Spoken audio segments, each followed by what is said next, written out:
Juan Kapitulo 6, versikulo 35. Si Jesus miingon kanila, "Ako mao ang pan nga naghatag sa kinabuhi. Ang muari kanako dili nagayod gutomon, ug ang mutuo kanako dili nagayod uhawon."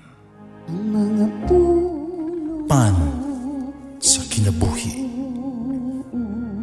maglikon unta sa mong pagtuo ug gagaka kami sa pagtuman sa imong mahal nga kasuguan.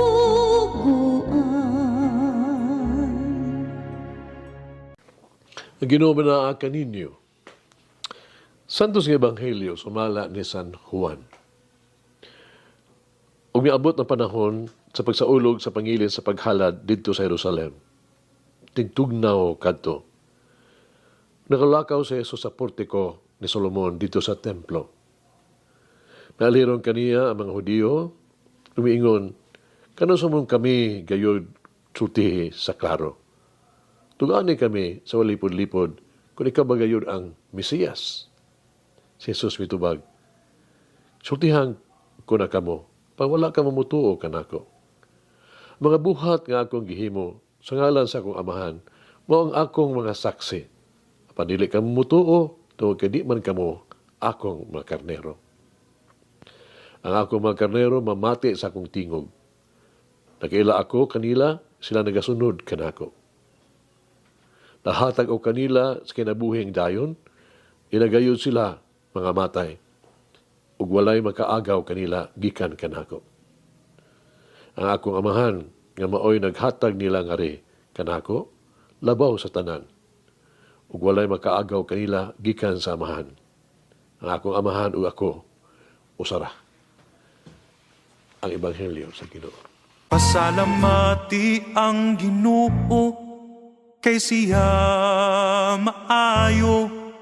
Ang iyang gugma mulungtad hangtod sa kahangturan.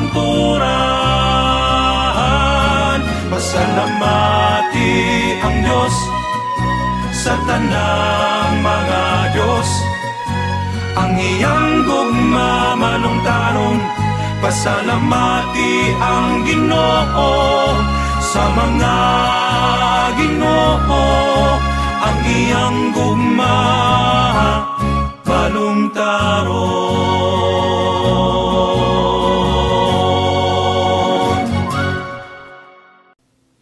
Si Jesus miingon, "Ako mga karnero nakadungog sa akong tingog. Ako nakaila kanila, ug sila musunod kanako. Apan kita kinahanglan gayod nga muangkon na kita makadungog sa laing-laing mga tingog sa tuong palibot kinsa may atog yung tuhuan o sundon. Suman nato pag-ila sa tingog sa may magbalantay. Ang tanang gusto o labing minus nagangkon nga sila ang ilang isulti pulong sa Diyos. Apan sa samang gininhawa, in the same breath, nag-angkon usab nga lisod kaayo o imposible kaayo ang pagsabot. Layo pa sa kadaghanan nga makalibog ng mga laing-laing hunakuna, no? Pagtulunan, kami angkon nga kini mao ang pulong sa Dios. Ang Dios mismo mikunsad sa atong taliwala diha kang Jesus. Ang pulong nga nahimong tao aron mugiya ug mutudlo kanato. Sa ingon si Jesus, wala lang magsugo kanato sa pagtuman sa iyahang gisulti, kung dili pagsunod gayud kaniya. Karon mangutana kita, sa atong pagsunod sa maayong magbalantay, asa man kita padulong? Ang magkarnero nga walay magbalantay, walay panalipod batok sa mga manunukob o kasagaran, mawala og malibog, masaag. Mao kaniya hinungdan nga ang magbalantay literal nga nagpuyo uban sa ilang mga panon dito sa sisibanan. Gigiyahan, gibantayan nila ang ilang mga karnero sa mga kadautan, kapeligruhan. Panlaba pa ni Ana, ilang gitultulan sila ngadto sa labing maayong sibsibanan sa mga sapa alang sa pagpakaon ug painom. Nakaplagan nila ang labing luwas nga dapit alang sa pagpahulay sa gabi. Ang mga karnero nakaila sa tingog silang magbalantay, umamati sa iyang tingog ug tawag. Sama kita sa mga karnero. Dali kitang mabiktima sa mga puwersa na makalaglag ka nato sa sala, kang Satanas. Us kalibutan, kasupak sa Dios ug sa iyahang mga katawhan. Apan sa Jesus, wala lamang magpalingkawas ka nato gikan sa litag ni ining Satanas ug kaulipnon sa sala. Kundili, gitultulan usab niya kita ngadto sa lunhaw nga sibsibanan, limpyo nga tubig di ang atuang kusog mapasiuli. Gitultulan kita sa hustong dalan nga maglakaw nga walay kahadlok.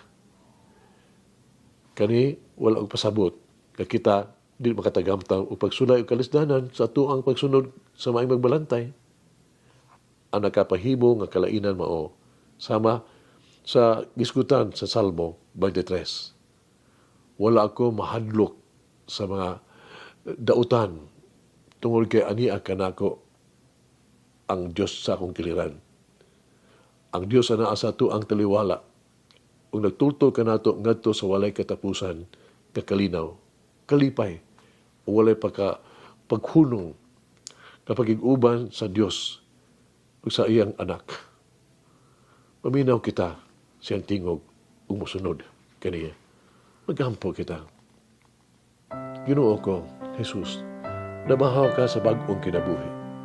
Hatagi ako og bag-ong mga mata na makaila sa imong presensya sa kalibutan sa akong palibot. Hayita ang akong pananaw, how ako makita labas sa ordinaryo nga panghitabo sa matag adlaw ug ngadto sa talagsaon nga kamatuoran sa imong grasya. Pasigang ako ang panlantaw sa kalibutan, ubas na bag-o nga paglaom sa pag-abot sa imong gingharian. Pahumuka akong pananaw, how akong tan-awon ang ubang mga mata sa malumo o kaluoy nga imong gipakita sa kadaghanan. Hinaot, nga matag adlaw ni ining panahon sa Paskos pagkabanhaw, paghatag o makadlit sa imong himaya. Sa imong sagdadong ngalan, ako nag-ampo. Amen. Mama Mary, inspire me to live as true Christian witness for others to imitate. Malangin ang Diyos magagahom sa tanan, Amahan, Anak, Espiritu Santo. Amen. May the Lord of the divine mercy bless us all, heal us from all diseases and suffering. Ayun unta niya kita, tanang mga sakit na sa lawas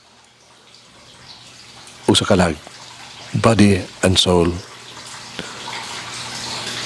In the name of the Father, the Son, and of the Holy Spirit. Jesus, I trust in you. Amen. Whoever eats the bread of life will never hunger, says the Lord. Kay galaan inyong nabati ang pagpaambit ug hamubong pamalandong sa pulong sa Dios pinaagi sa tulumanon pan sa kinabuhi nga gidumala ni Monsignor Daddy Silva. Hangtod na usab sa sunod higayon, daghang salamat. The bread